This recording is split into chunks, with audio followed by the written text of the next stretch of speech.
Do you struggle with really bad period pain or really heavy periods, heavy bleeding? Welcome to Well Jawn Wednesdays. It's Coach Ty, and I am back for another episode where I get to talk about real wellness for the real you. So today's episode is for my ladies out there. It is GYN related. The last time we spoke, it was more for men and women. We spoke about heart disease and high blood pressure. Hopefully you all got your blood pressure checked. You went to your doctor.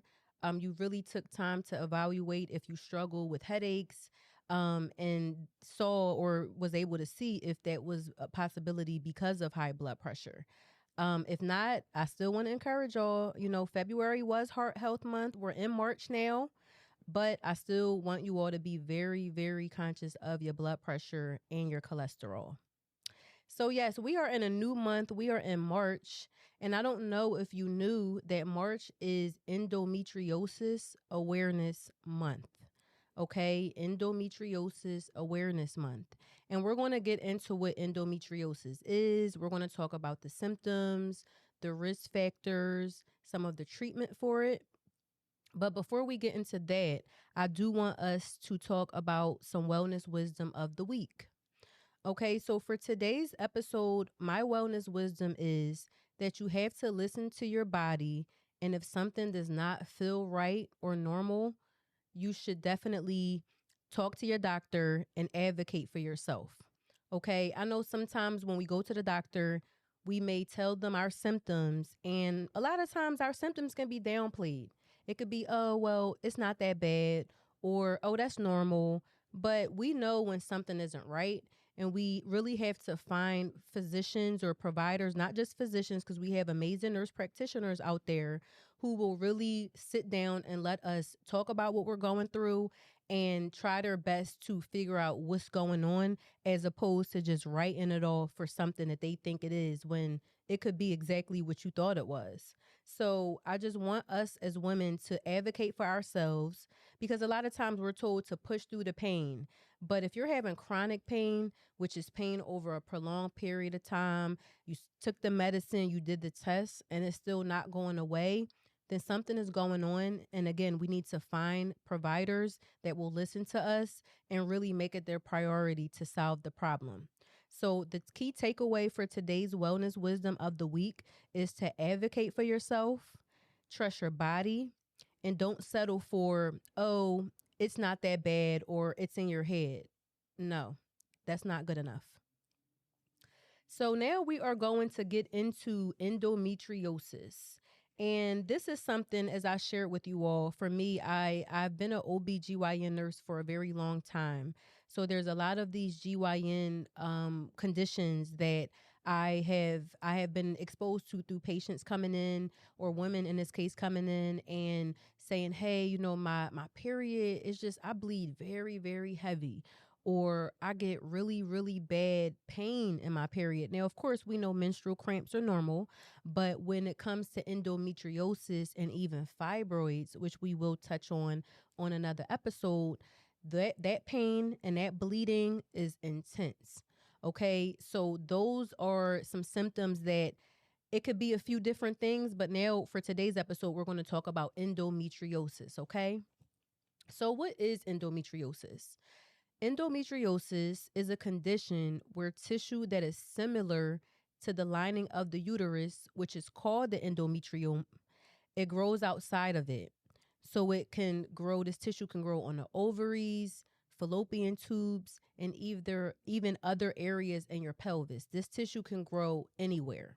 Okay, so because of this tissue growing in places where it's not supposed to, this can give you the chronic pain.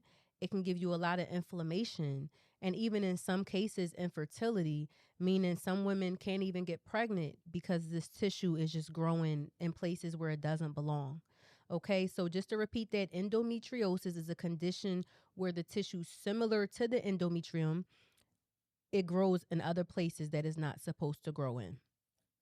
And it does take some women, it takes them about 7 to 10 years to get a proper diagnosis. Can you imagine for 7 to 10 years, you have heavy bleeding, you have really bad period pain, and you're just dealing with it because you think, or maybe a doctor is saying, oh, that's just cramps, or that's just, you just have a heavy period, no big deal. Like that's not right. That's not good at all. 7 to 10 years is a long time.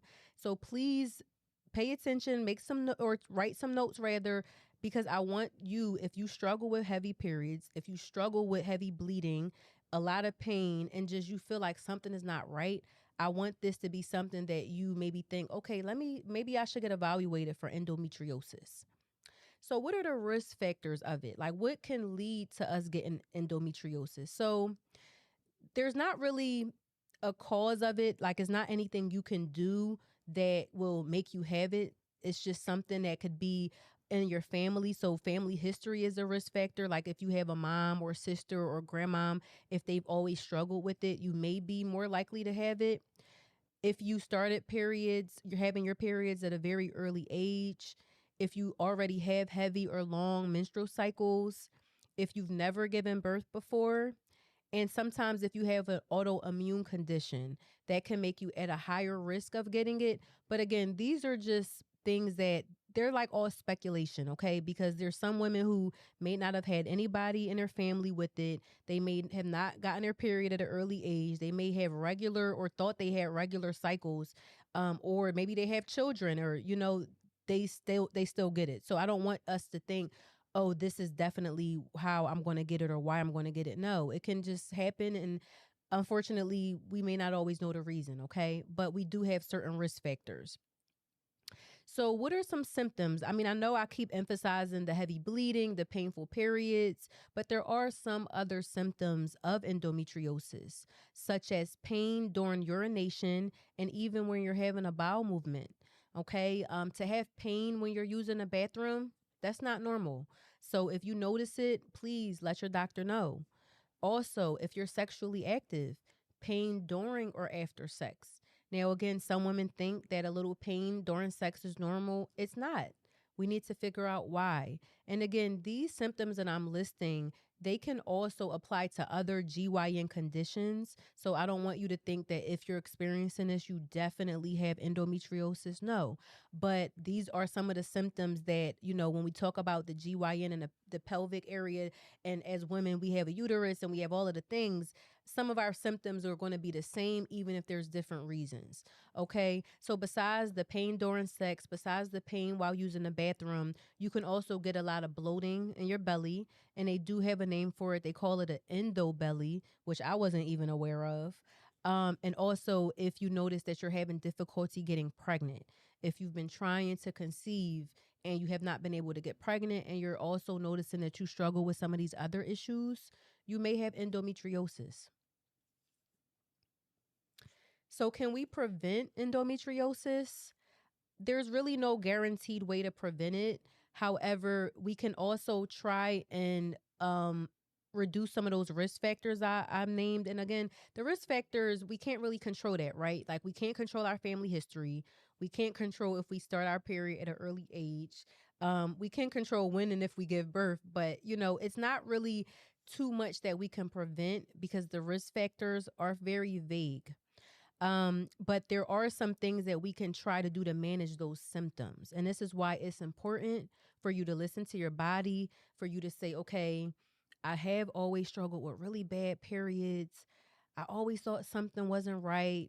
Maybe you have been trying to conceive or have a baby, and it's not as easy as you thought it would be. These are things that we can do to try to manage some of those symptoms. So we can try to maintain our hormone balance with a healthy diet and lifestyle. And I know that that's so generic, right? I mean, we say that for everything in healthcare. Oh, eat right and exercise. But it's really important, okay? There's a lot of things that, not that it could be prevented, but there's a lot of things that we can manage a little better when we're in a healthier state. So diet and lifestyle is important for just us and our well-being, but it's also important so that when we do have medical conditions, we're better able to manage it. Another way we can try and manage the symptoms is, again, staying active, okay? Because staying active when we're exercising, that will reduce some inflammation. We can try to eat an anti-inflammatory diet. So omega 3s, which we can find in fish, for instance, like salmon. Leafy greens, so making sure we're doing a lot of leafy green like solids, and if you like kale, or if you like, let's say, like greens like collard greens, like making more of those meals or using those as your veggie options. And also turmeric. And I know turmeric is something that some people use as they put it in their food, like they season their food or put it in their food. So that's good for a lot of different things. And I also learned that it's good for managing symptoms of endometriosis. And lastly, as I mentioned, talking to your doctor, okay? Making sure you have a doctor that listens to you, making sure you feel comfortable, you feel safe, you don't feel like you're being silenced or being made to feel crazy. Because some doctors will tell you what your options are, and some options could include hormone therapy. And I know there are some women that may not want to do any extra hormones. But again, if that's a conversation you and your doctor have and you feel comfortable with it, please explore that because it will help manage the symptoms of endometriosis. So, while there's no cure for endometriosis, there is treatment that the doctor can suggest to try and improve your way of life, because being in pain every month, or really getting anxious about when your period is coming because you know you're going to bleed heavy, because you know you're going to be uncomfortable, that's not a good feeling. So we definitely can do things to try and alleviate some of those symptoms. So some of our options include pain management, so taking medications which we call NSAIDs, and I'm gonna see if I remember my nursing brain. I'm gonna try to get this. So NSAID, which is spelled NSAID, stands for non-steroidal anti-inflammatory drugs. I think the D is for drugs. I think so. Yes, those are your medicines like ibuprofen or naproxen. Okay, those are drugs that they are a little stronger than, I would say, like a Tylenol. Okay. And it's not a steroid. It's not a narcotic. It's not, we're not going into, our Percocets and nothing like that. These are more so like day to day drugs we can take, like ibuprofen, and some doctors may suggest naproxen. We can do heat therapy for if we have really painful menstrual cramps. So getting yourself a heating pad. Even lifestyle changes, as I mentioned, eating better, exercise and moving our bodies, drinking more water, limiting our alcohol use, and even with carbs, making sure we're limiting our carbs, because as we know, carbs can cause us sometimes to bloat if we're doing like a lot of breads and stuff. So just again, trying to adjust our lifestyles a little bit so that way we're not adding on to the symptoms that we're already going to have possibly from endometriosis. So, some other treatments or ways to manage this would be hormone therapy, such as birth control, a hormonal IUD, or even a GnRH medication. And I'll spare you the details of what that is, but that is also an option. And again, your doctor will let you know what's best for you. As I mentioned before, on Well Jawn Wednesdays, when I speak about these topics, this is general information, okay? Because I want to educate you all on what this is and have you reflect on your situation and see if you suffer from some of these things that we discuss. However, I always want to encourage you to go to your doctor, either your primary doctor, or let's say you have a GYN doctor who you feel safe and comfortable with, to talk to them about your situation, because hormone therapy isn't always an option for people. The pain management, like the NSAID drugs or the GnRH drugs, those aren't always options for people. So it's up to you and your doctor, and also what you feel comfortable with. One of the biggest things that I want to mention is advocating for yourself. Please do not let a doctor or a nurse practitioner or whoever tell you what your treatment is going to be. If you don't understand it, if you don't feel comfortable with it, you say that, and be strong and silent and saying, I don't understand what you're saying. I want to get a second opinion, or I don't want that option. What else are my options? Because a lot of times we assume that we have to go along with whatever the provider is saying. And sometimes it's good to be compliant, right? Like if a doctor is making a good suggestion, it's important for us to be compliant. However, we have to be comfortable with the plan. We have to say, okay, doctor, if you want me to take the medication, could we try to do a trial run? Could we do it for 3 months? Don't give me a prescription for the next year and say you got to keep taking it. No, can we do a little trial period? And this is why with Well Jawn Wednesdays, I want to encourage and empower you all to take charge of your health. And I said it like 10 million times and I'll say it again. It's important for you to get a doctor that you're comfortable with, because your primary doctor, which is normally your first point of contact, they have to listen to you. They have to know you. They have to say, okay, I know she may not like hormones, so let me see if we can prescribe something else. And this is why that relationship is so important. And also consistency and going to your doctor's appointments are good. This is why your annual checkups, you have to do them, whether it's with your primary, whether it's with your GYN, because it's building that rapport with your doctor before something happens, right? If I'm seeing my doctor every year, they're ordering my blood work, they're making sure I'm okay elsewise or otherwise, and I say, hey, Dr. Smith, I noticed that now I'm having this. We already have some documentation on what my baseline is. I'm not coming into the doctor when I have this full blown problem and now we have to try and get it under control. That's not the best thing to do, okay? So try to build a rapport with your doctor, and like I said, if you have health insurance, use it. The other two options we have for treatment and managing endometriosis is sometimes surgery. Sometimes a provider may recommend something called a laparoscopy, and that will remove some of the growth of the that tissue that we talked about. Again, this is may not be an option for everyone based on where this tissue grows, because it can grow kind of all over the place, but surgery may be an option for you. And lastly, if you have endometriosis and it's causing you to not become pregnant, so you're infertile, they can give you fertility treatments, okay, to try and make you more likely to conceive. So this is why it's important for us as young women, and not even always so young, to check in with ourselves about our GYN health and what's going on with us. So that way we know what our options are, and we're not hopefully getting to a place where we have limited options because we waited too long to talk to the doctor about it. So why does this matter? Why is this important to me? The first thing is important because March is Endometriosis Awareness Month, right? Every month, I don't know if you all knew, but there's normally something health. There's a health topic that's related to that month. So January, we talked about cervical cancer. February, we talked about heart health, such as like heart disease, but high blood pressure, high cholesterol.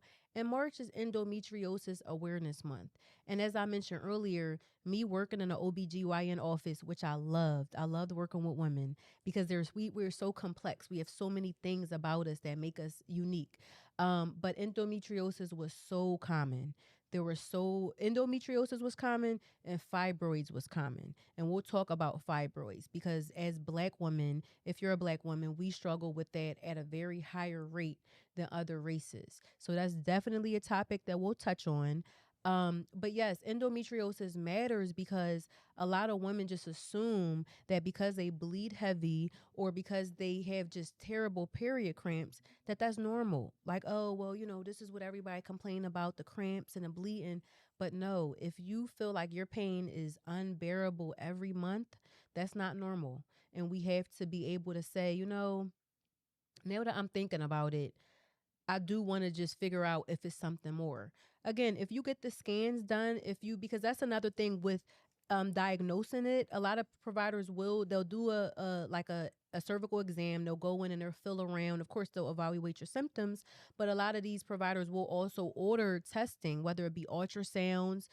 Sometimes, depending on the situation, it may be MRIs, like depending on, again, how severe it is. But there is testing for us to check and see if this is your situation. And of course, if everything comes back normal, that's good, right? I mean, that means endometriosis could be checked off the list, but that doesn't mean that it may not be something else going on. So this is why it's important for you to just really evaluate what you're going through, or even if you have a loved one, a friend, a sister, a cousin, whoever who you notice always struggles during that time of the month. Let them know, hey, did you ever get evaluated for this? There's also one other thing I want us to discuss, not on this episode, but in the future. It's called PMDD, premenstrual dysphoric disorder, where it's now the emotional part. Because with PMS, we know normally as women, like we're not going to feel our best. We're going to be moody and all of the things. But PMDD is when we feel like it's the end of the world. And it's very common. We don't talk about it a lot, but we will be. Okay. So I just wanted to throw that out there. So if you know somebody, whether it be yourself, whether it be, again, a loved one, please encourage them to watch this episode. That way they can feel empowered to advocate for themselves so that they can go to their provider. Hopefully they have one that they feel safe with, who can now say, okay, I never thought about that.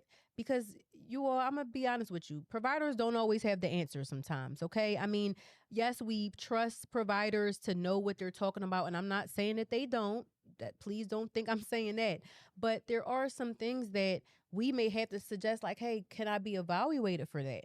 Because maybe this is not something that provider has seen or worked with in a long time. And just, we're human, right? We're not going to remember everything. We're not going to know everything. So sometimes it does take for us to go to our providers to say, hey, can I be tested for endometriosis? And hopefully you have a provider that makes you feel comfortable enough to do that without making you feel like, oh no, I shouldn't have said that because they are the doctor or they are the nurse practitioner. No, we are human beings. We can advocate for ourselves. Yes, we trust the professionals, but the professionals are humans too. So I want you all to be encouraged. If you have you dealt with endometriosis, do you know somebody that's dealt with it? Please feel free to leave some information in the comments. Please reach out to me personally if it's something that you're struggling with. Again, my door, my virtual door is always open, okay? Because I know that some of the things that we discuss are not always easy to talk about or easy to explain. And I'm someone who we don't need to use the big words, okay? Just because I'm a registered nurse does not mean we need to really get into the medical terminology, and it's not important to me. What's important for me is to know what you're going through and how to best direct you to where you need to go in terms of getting help for whatever that condition may be. Okay, this is what I do, and I love doing it. So please utilize me as much as you need to just try to get a handle on what it is that you may be struggling with. Okay. So I think that might be all we have today for endometriosis. Okay. I think that was plenty of information. As we discussed, it's something that is not really preventable. It's not really treatable. It's not a straightforward cure to it, but we can manage our symptoms. And managing our symptoms starts with talking about our symptoms, right? So now we are going into one of my favorite topics or favorite segments, Tea Time with Ty. Okay, we're going to get into some Tea Time with Ty. And our tea time today is very relevant to what we just discussed. And the tea time topic is, why do doctors dismiss women's pain? Why do they do that? And it's not only male doctors that could do this.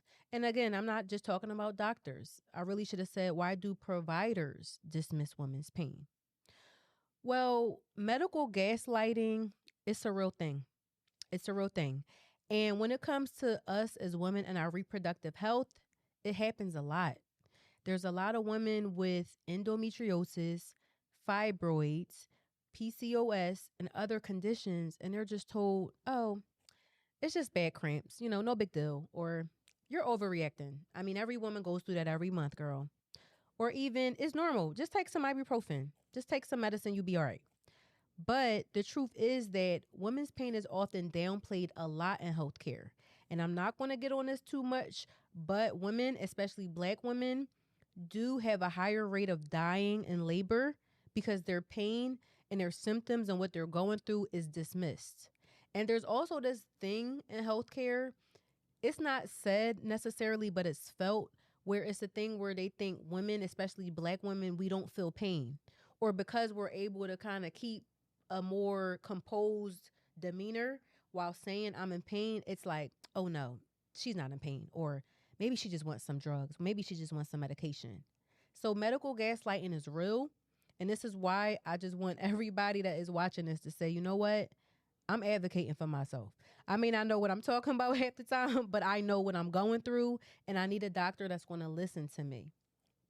So, because of the medical gaslighting, it leads to years and years of just dealing with unnecessary suffering. I mentioned in the beginning, for endometriosis, normally it takes women 7 to 10 years to get diagnosed. That's too long.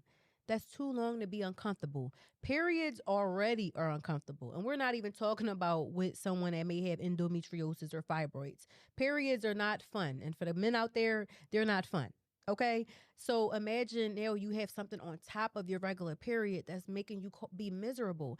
And another thing, when we bleed very heavy, we're losing iron. Iron is one of the necessary things we need for our bodies and our cells to be oxygenated. So if you're feeling very tired after every period you get because you're bleeding heavily, you need to get your iron levels checked, honey, because we can't let that drop too low. So if you notice again that you have heavy periods, you're bleeding a lot, cramps are terrible, and you're also going through times where you're like, I can't even stay awake, you're losing a lot of blood, and it's not being replenished. Okay, so please make sure you're going to your doctor not only about your GYN symptoms, but asking for blood work to make sure that your iron levels, your CBC, which is your complete blood cell count, is good. So I want y'all to spill the tea. I want y'all to let me know, has a doctor ever dismissed your pain, or a provider? And also, what did you do? How did you handle that? Or do you currently feel as if you're going through something where a doctor or a provider is dismissing your pain and you feel very uncomfortable about it, or you just feel lost? Please let me know in the comments. And again, please reach out to me personally because I want us to have these conversations. A lot of times we suffer in silence. We suffer by ourselves. We feel like because we don't know all of the right information that we may not know how to talk about it or whatever the case may be, but we don't need to know all of the information to know that something is wrong. Okay? So, ladies, that is all I have for today's episode of Well Jawn Wednesdays. I hope you all learned a little bit. I hope you feel empowered to advocate for yourselves as well as your children or your nieces or your sister, even your mother, somebody who you know is the strongest person you know, and they just suffering. And they just like, oh, it'll be all right. I'm going to take a little medicine. I'm going to put my little heating pad on and take a nap. No, no. Advocate, send this episode to them if you feel like it applies. But just in general, the overall theme is advocate for yourself and for your health because you deserve to feel okay. Okay. Nobody deserves to suffer in pain for years and years. There's chronic pain. There is a thing where, again, some doctors may not always be able to figure out why. But in other cases, we just need to be able to verbalize what we're going through and also find providers that we can trust. Okay. I'll see y'all next time. Please take care. Be well. Bye.